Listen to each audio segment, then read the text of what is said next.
Hey guys, back here with some Madden 26 practice mode. Going over again, a big theme of defense in this game and how we can play better defense in this game. I think we all know it's always really difficult keeping up with the offense. Obviously, real life teams have difficulties with this stuff, and no different in the virtual football game, which is Madden college football. So this video, I want to keep going over coverages a little bit here. I promise we'll eventually kind of change it up. But to me, coverages are always a big piece of it. This game is a passing game by all means, and every year we seem to get more and more interesting tools. Things change up a little bit, and really, I think it's good to know what's happening with your coverages against different looks. So today I'm going to be focusing in on something that doesn't typically get a lot of focus, which is the backside of cover four coverages, like cover four palms and cover four quarters, particularly as it relates to trips. 3x1. We'll even talk about some 4x1 stuff. We won't talk about 2x3 because the backside is just doubles or twins, whatever you want to call it, and we basically went over that already.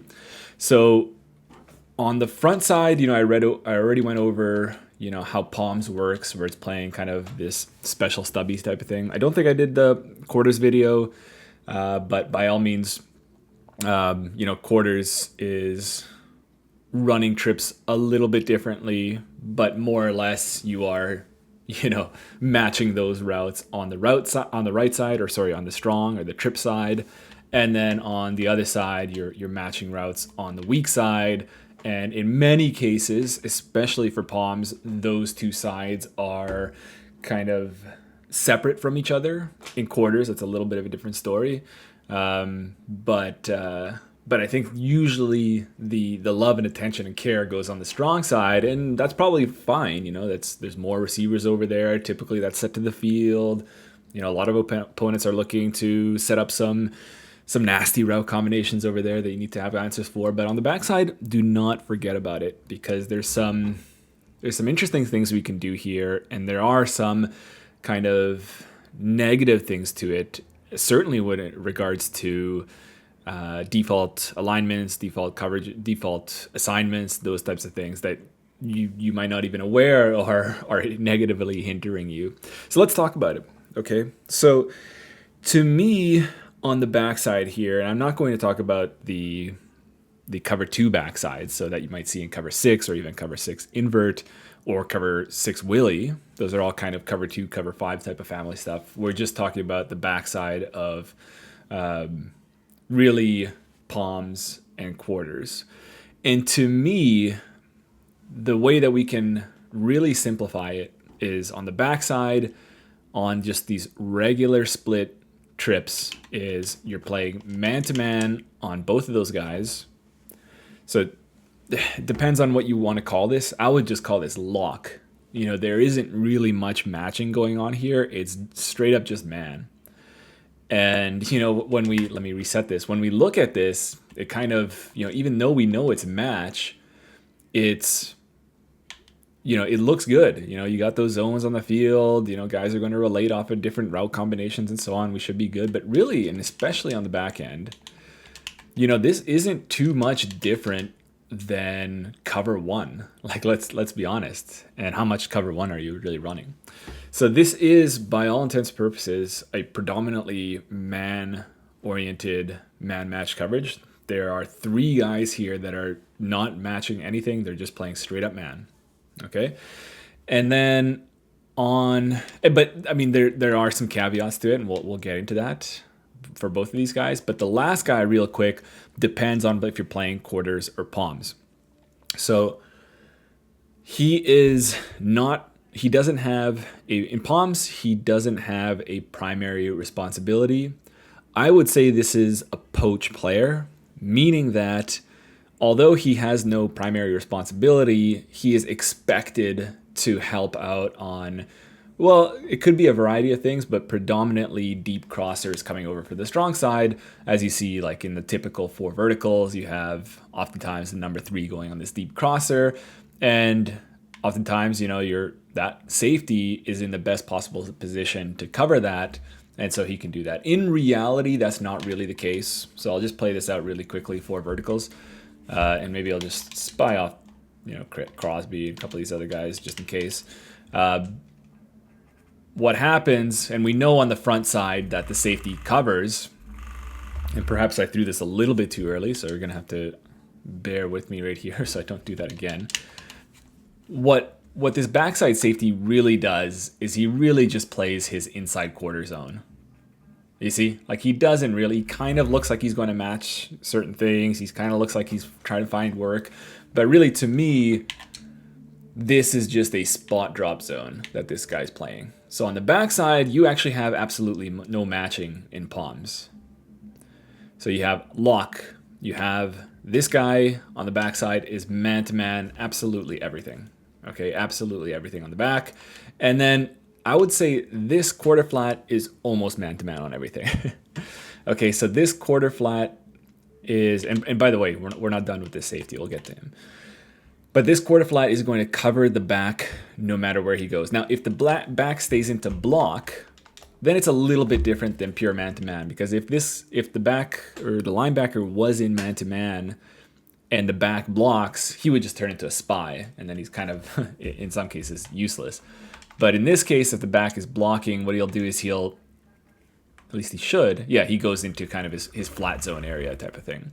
So it's a little bit different in that case, but it's also different this year in that he does not run with the running back if he swings strong.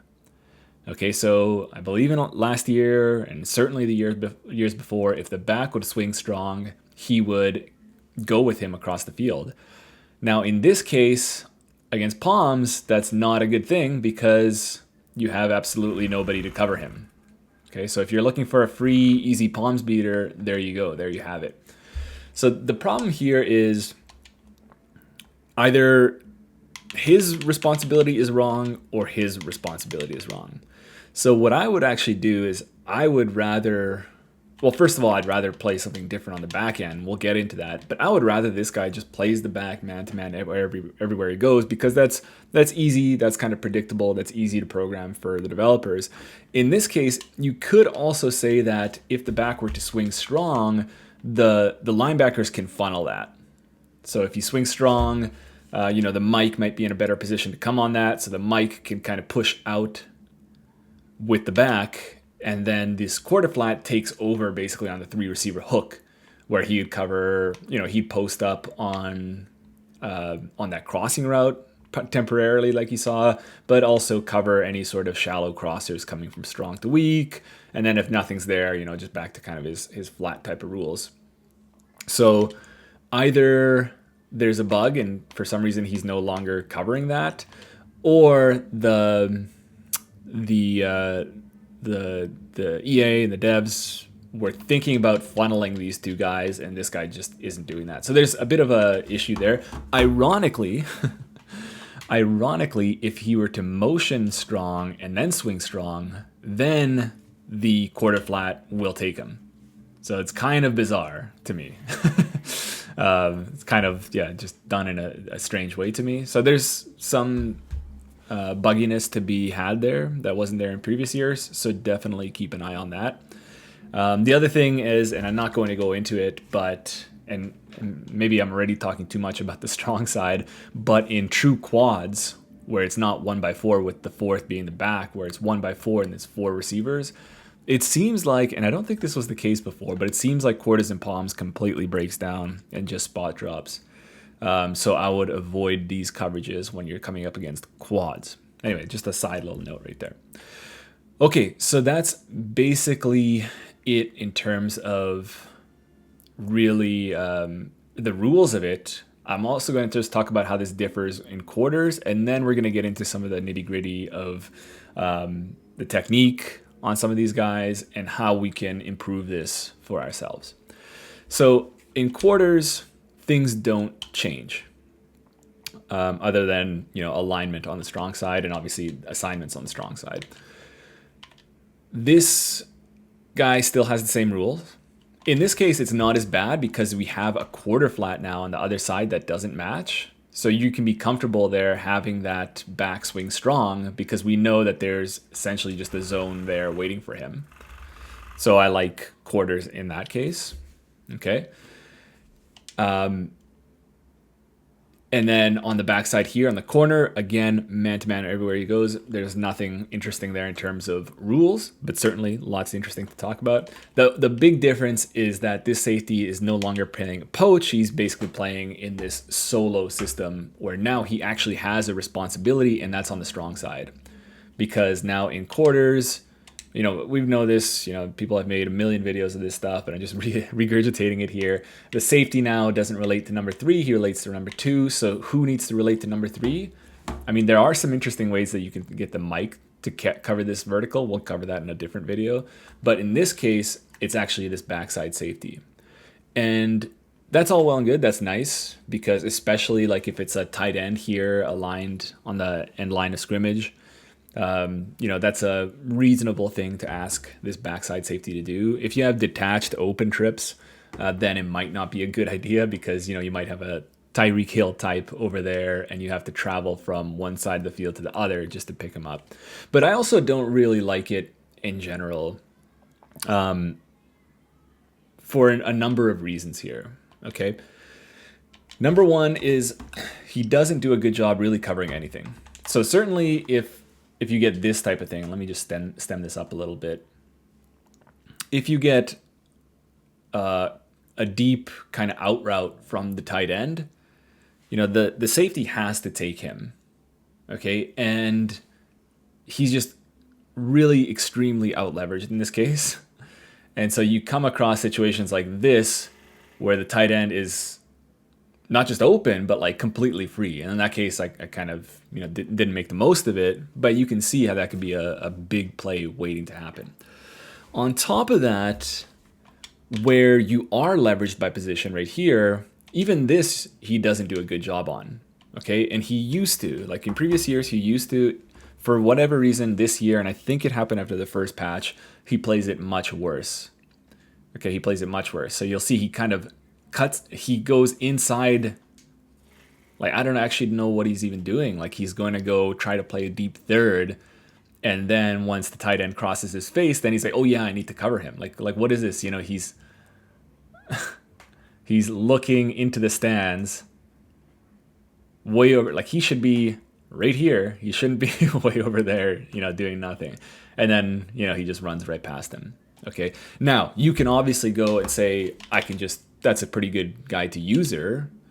I can user this guy and clean up any of the big issues there. You're still kind of in a big conflict. Okay, but it's a shame that, this guy, his best possible thing to happen is if the tight end, the number 3, runs straight at him and he can't even cover that. So that's a big, big, big disappointment to me. But still, it's if you want to be reasonably covering vertical out routes from number 3, you kind of need to cheat inside, in my opinion. Okay, whether you cheat inside and leave him there, maybe you're playing around with the midpoint feature, things like that, or just cheating in with your user. That's all well and good, but you are giving up things on the back end. Okay, number 1 is now this guy on the backside is now truly man on man. Okay, so it's not only is it he was man on man before, there's no chance of him having help. And on top of that, now your opponent sees like, okay, things are really stacked to the strong side. I have a ton of room on the backside. So not only is it truly man-to-man on the backside, it's also obvious for your opponent. So I don't like that from that perspective. And then the other perspective is quarterback run game. So if you kind of over-rotate one way, read options, speed options, all that kind of stuff is going to kind of kill you on the way back. I don't mind this for maybe 1x4. For 1x4, I'd maybe be more willing to call this, especially because palms, you have this guy man-to-man on the back, and he's pretty strongly out leveraged in this case. And we saw earlier that quarters can be nice there where this guy can kind of take over on that. And you still kind of get this severe man-to-man type of thing, but you might be able to kind of kick out this quarter flat and get a little bit of help on that side in terms of help over there. So I think maybe quarters, certainly you wouldn't want to run quarters for trips detached, like trips open. More so willing to run it against a tight end. Maybe that tight end isn't running vertical a lot. Or I'm probably more likely to run it in 1x4 with the back, not quads, because then it breaks down. Okay. So yeah, that's the backside safety in terms of what he's actually doing. Now let's talk about really some things to consider in terms of technique, in terms of how we can improve things as well. And where do we want to start? Maybe we'll start with the will here, just because there isn't too much to say. To me, he does a great job of anything to the flat.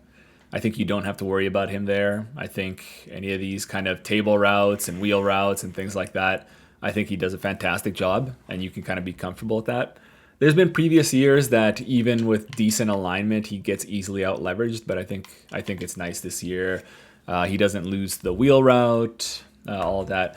The only thing is that routes kind of coming back in, then they kind of tend to get beat by that. And I still haven't figured out if there's any benefit to having good man coverage, like putting in a safety there with good man coverage, or a linebacker that happens to have good man coverage. I haven't really seen obvious evidence that helps. Maybe it does. But generally speaking, these guys tend to lose inside. And especially if you're playing palms where all of those guys on the strong side can get cleared out, then you're potentially running into trouble there. So the answer really to a good running back and somebody that uses their running back in terms of quarters is in many cases, I'll just user him myself. And it's pretty obvious when they're running a Texas or something like that, and you can kind of cheat inside. Or if they're running the flat, or if the back stays into block, then you're kind of a, shouldn't say free player, but you can play this flat a little bit more, which is nice. So I wouldn't hesitate sometimes even just using the quarter flat here and being on the back, just making sure, just taking the back out of the picture, right? It's man to man, and then you're kind of 6-on-4 everywhere else, and your numbers are pretty good. The other thing is if you're playing quarters, you do again get help inside on the strong side. So if he gets beat on this Texas route, you see that this quarter flat can help out. So there's certainly some benefits underneath to running quarters coverage. But again, the backside safety is a big issue. And so you have to kind of have an answer for that. So that's all really I have to say for the will. If you don't want to user him and get some better looks there, I think cover 3 match does a great job of passing the running back routes off with the 2 linebacker hooks, as well as potentially running cover 2 on that side through like a cover 6 type of coverage. So yeah, so I think that's pretty much all I have to say with him. Let's talk about the corner, and I want to end with the safety and how him and the corner can relate together to do some nice things. Okay, so the cornerback, here's where things get a little bit puzzling to me. So he has the exact same responsibility, at least in terms of palms, as the strong side corner. So these guys are, why did I do that? These guys are man-to-man. I wish they'd actually even just show this in the play art so there's no confusion with everybody. But anyway, in this case, these guys are absolutely man-to-man. And I mentioned this in the last video that especially this guy over here, he has absolutely no help. Okay, this isn't cover 1, this isn't cover 2 man. He has absolutely no help other than the sideline. So it makes sense for him to get to have the best ability to cover his man. It makes sense for him to be in press coverage. Off man coverage to me requires a really good corner. And maybe, unfortunately, what I was thinking is you could play off man and you can use like the outside shade ability, and he can cover vertical routes, posts, comebacks, drags, things like that. But to me, that ability doesn't really work. So that's unfortunate. And then the thing I showed in that last video is that press coverage without anything over the top in this game can be a death sentence. And in this game, actually, in this play, it turned out pretty well.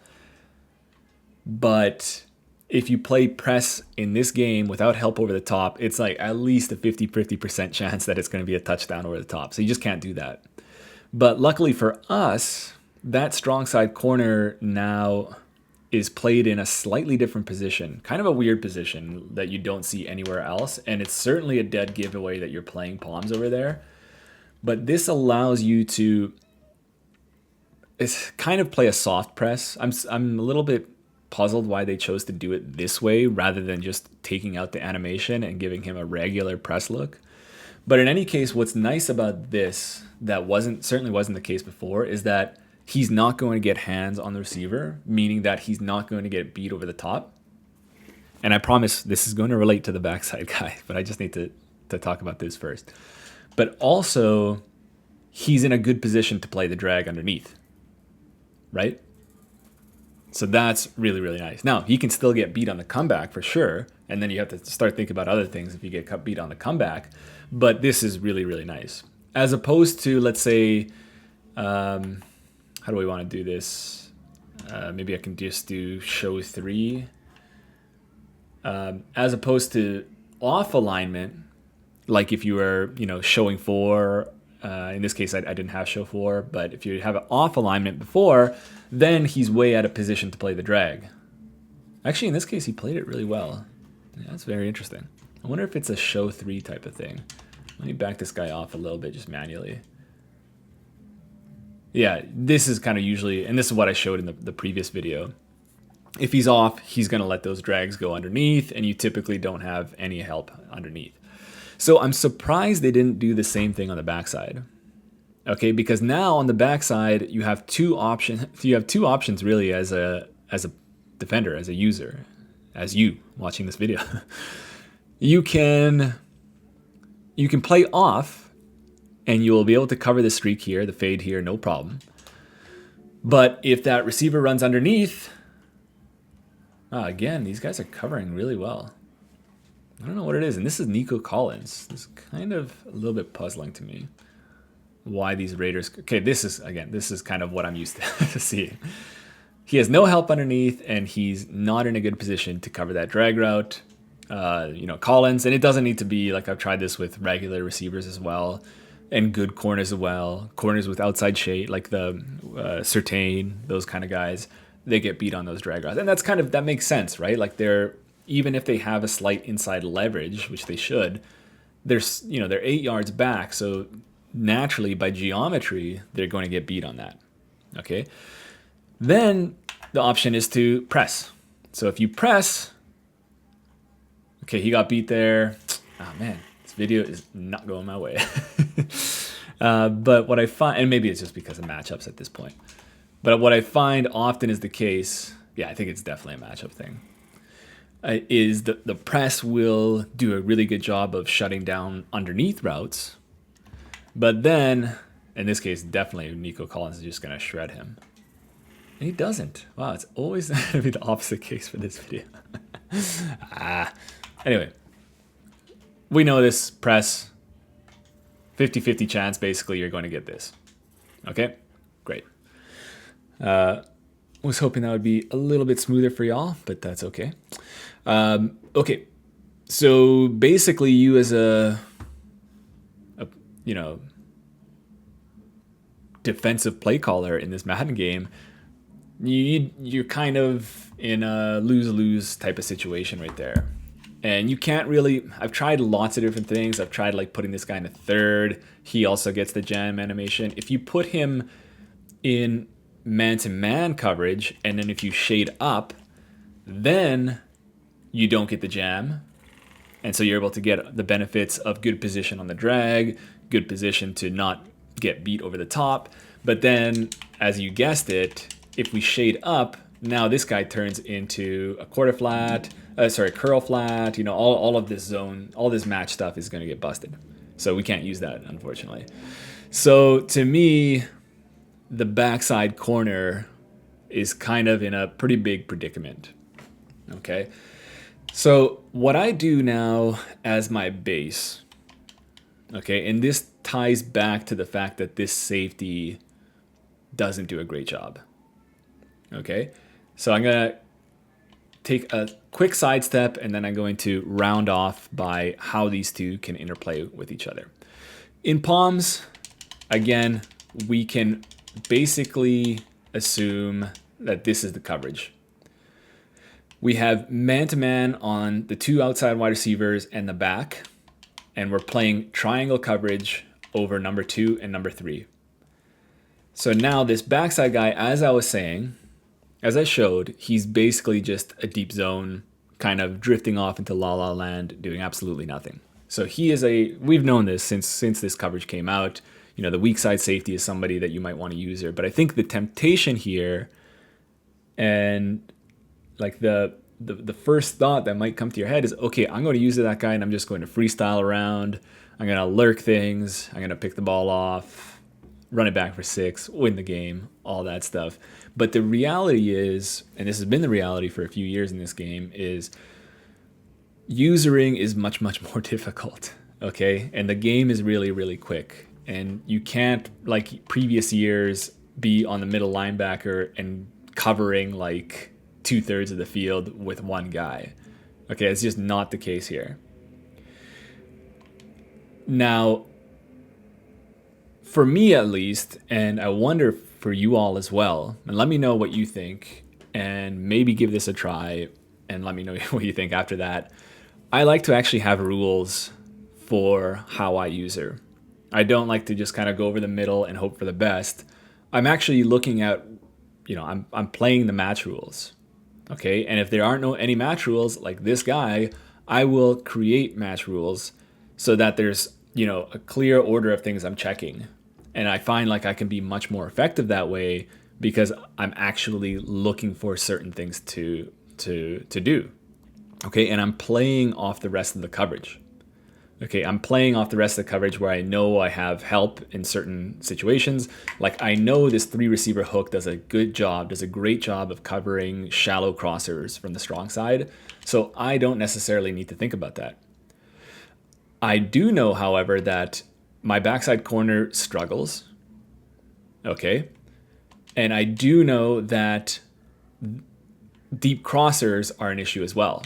Like in quarters, I absolutely have to move over, or in palms, I don't have to, but this safety right here is going to be out leveraged. And I'll just show you that right here. And probably, as is the case, I'm going to show you, it's not going to turn out, but usually speaking, and let me just get this guy out of the way. This crossing route will out leverage, oh my God, okay. He'll out leverage that safety, and you can, oh, that was weird. Hold on.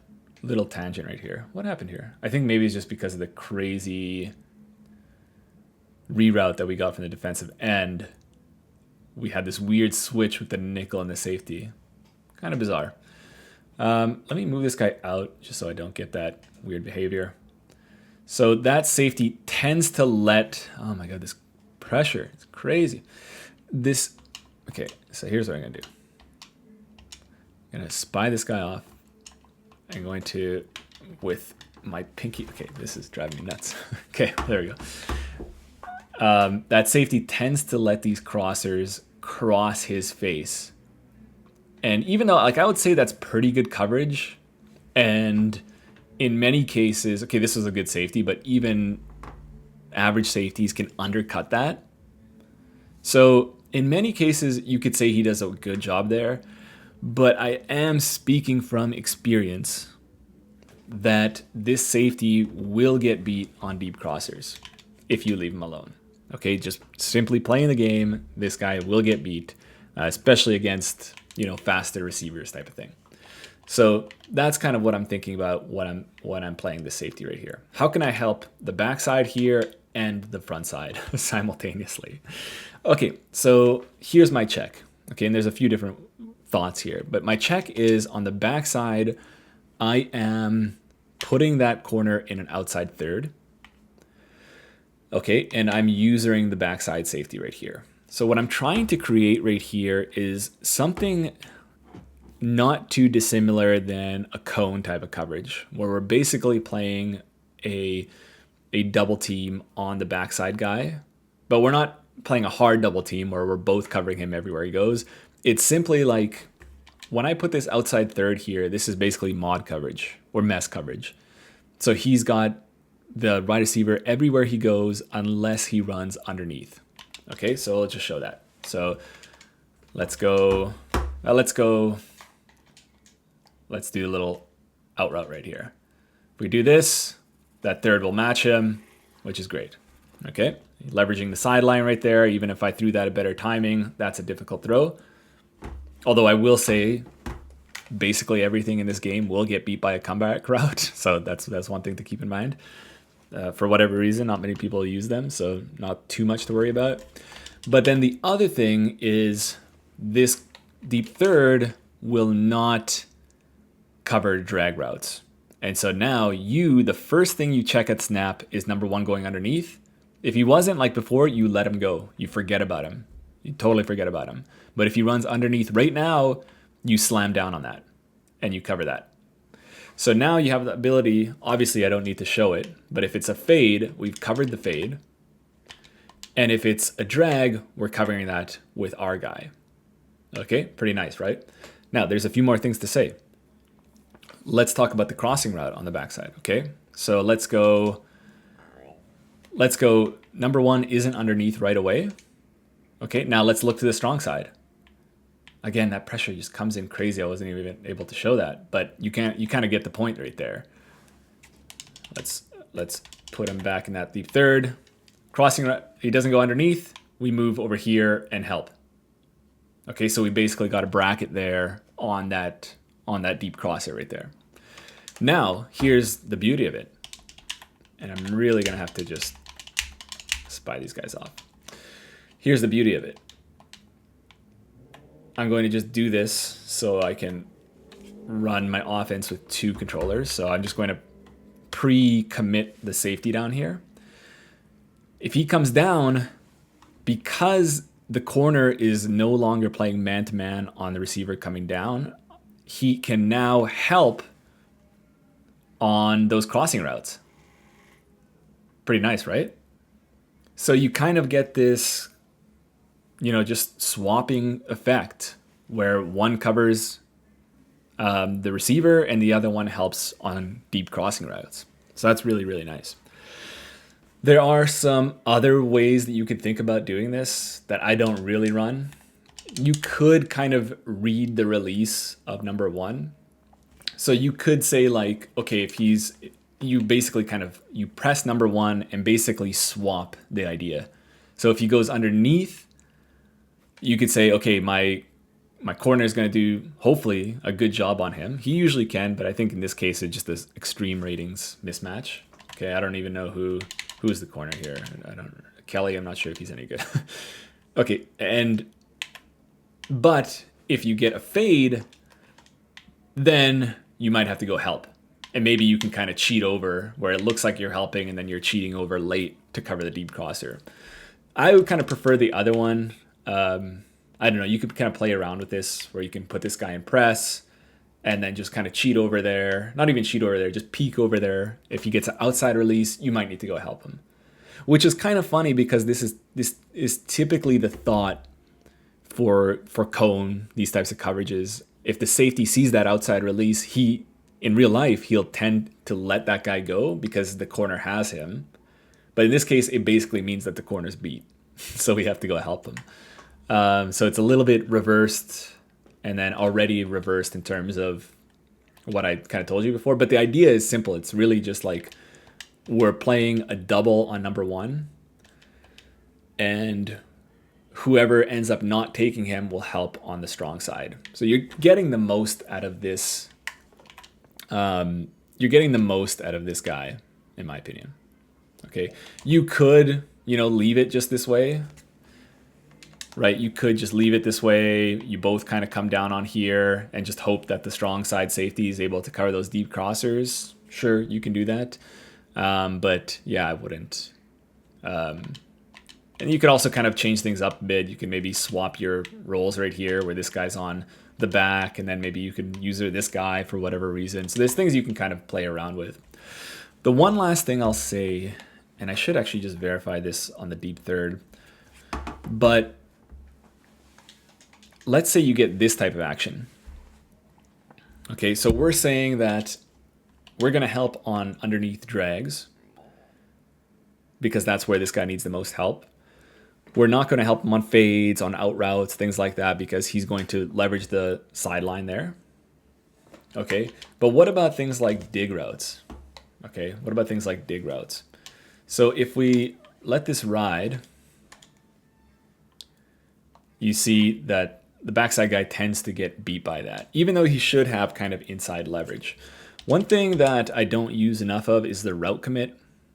So I would encourage you to route commit inside on this backside guy because it actually seems to work, surprisingly. You see how he does route commit inside, and let's just go instant replay right here. You saw the first one, the guy was completely wide open. In this case, he's still open, but at least the corner's there to make a play. But again, this goes back to ratings mismatch, and I really should prepare for these videos better.